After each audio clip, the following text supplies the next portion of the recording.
Ok, bonjour et bienvenue sur notre chaîne. Dans cette vidéo, tu vas apprendre à donner la forme polaire des nombres complexes. Donc, reste jusqu'à la fin de la vidéo parce que nous allons essayer d'expliquer ceci de la manière la plus simple possible. Donc, exercice, donner la forme polaire des nombres complexes suivants.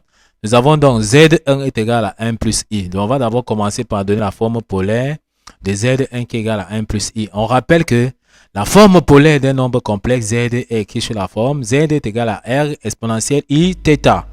Tel que R, c'est tout simplement le module du nombre complexe et θ, c'est l'argument du nombre complexe.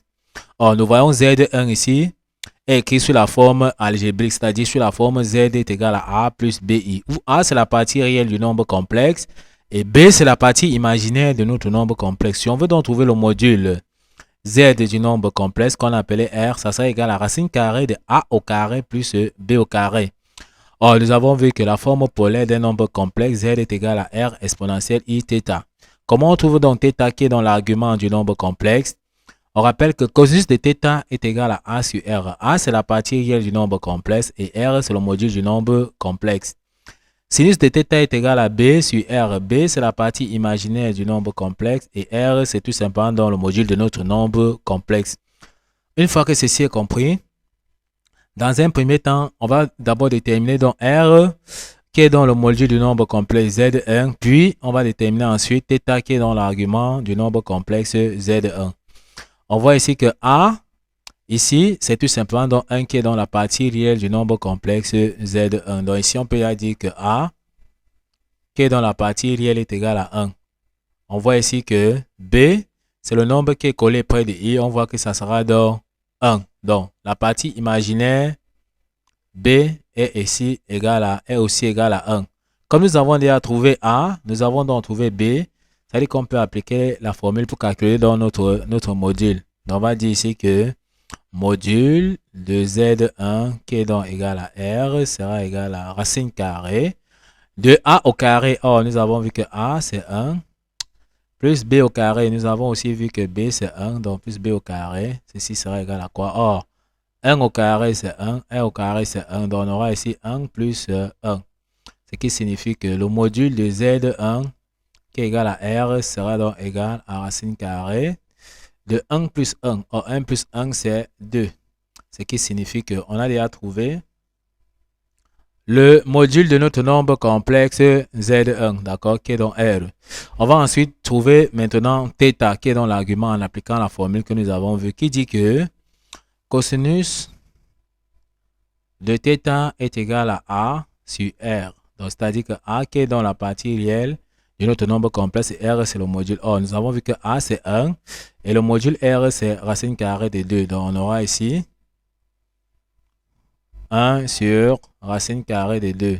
Or, il va falloir écrire sans symbole racine carrée au dénominateur. On multiplie le numérateur et le dénominateur par racine carrée de 2. Donc, on multiplie le numérateur par racine de 2 et le dénominateur par racine carrée de 2. Parce que racine carrée de 2 et racine carrée de 2 peuvent se simplifier. Et on va rester encore avec 1 sur racine de 2 qui n'a pas changé. Donc, on multiplie dans les dénominateurs. Racine de 2 fois racine de 2, ça nous donne 2.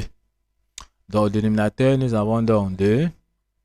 Au numérateur, on a 1 fois racine carrée de 2, ça nous donne racine carrée de 2. Donc, le cosinus de θ est égal à racine carrée de 2 sur 2. De la même façon, on va trouver dans le sinus de θ.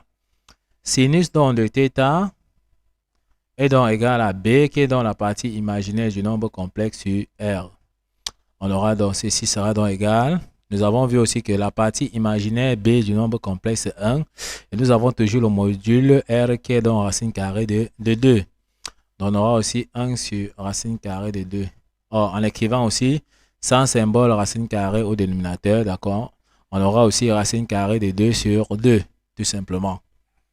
Donc, on aura racine carrée de 2 sur 2. Ceci nous permet de comprendre que le sinus de θ est égal à racine carrée de 2 sur 2. Le cosinus de θ est aussi égal à racine carrée de 2 sur 2. Donc, la question qu'on va se poser est celle de savoir quel est donc l'angle dont le cosinus vaut racine carrée de 2 sur 2 et le sinus vaut racine carrée de 2 sur 2. On va donc esquisser notre cercle trigonométrique donc au brouillon. On trace l'axe des cosinus, on trace l'axe des sinus. On sait que l'angle donc c'est l'angle ici qui est dans l'angle de pi sur 4. Donc l'angle c'est pi sur 4. Donc, l'angle là, c'est pi sur 4 qui est dans l'angle de 45 degrés. Parce qu'on sait que lorsqu'on projecte ceci sur l'axe des cosinus, ça donne racine carrée de 2 sur 2. Lorsqu'on projecte l'angle là sur l'axe des sinus, ça donne encore également racine carrée de 2 sur 2. Donc, l'angle dont le cosinus vaut racine carrée de 2 sur 2 et le sinus vaut racine carrée de 2 sur 2, c'est l'angle pi sur 4. Donc ici, on peut donc conclure que notre θ qu'on cherche ici, c'est tout simplement donc pi sur 4. Une fois que nous avons donc trouvé θ, qui est dans l'argument qui est pi sur 4, on a trouvé le module du nombre complexe qui est dans racine carrée de 2. Ça veut dire qu'on peut donc écrire sa forme polaire du nombre complexe qui est écrit sous la forme z égale à r exponentielle i θ. On remplace tout simplement chaque expression par sa valeur. Donc, on peut donc dire que z1 est égal à r qui est dans racine carrée de 2, exponentielle i θ qui est dans pi sur 4. On peut donc encadrer tout simplement dans la forme polaire de Z1.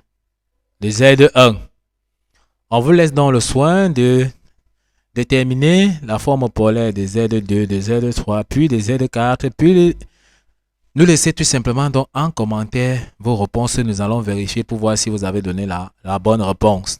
Ok, nous sommes donc arrivés au terme de cette vidéo. Ne manquez pas de vous abonner à la chaîne, de liker la vidéo, de partager la vidéo aux proches et amis et d'activer la cloche de notification pour ne plus manquer nos prochaines vidéos. Sur ce, à bientôt.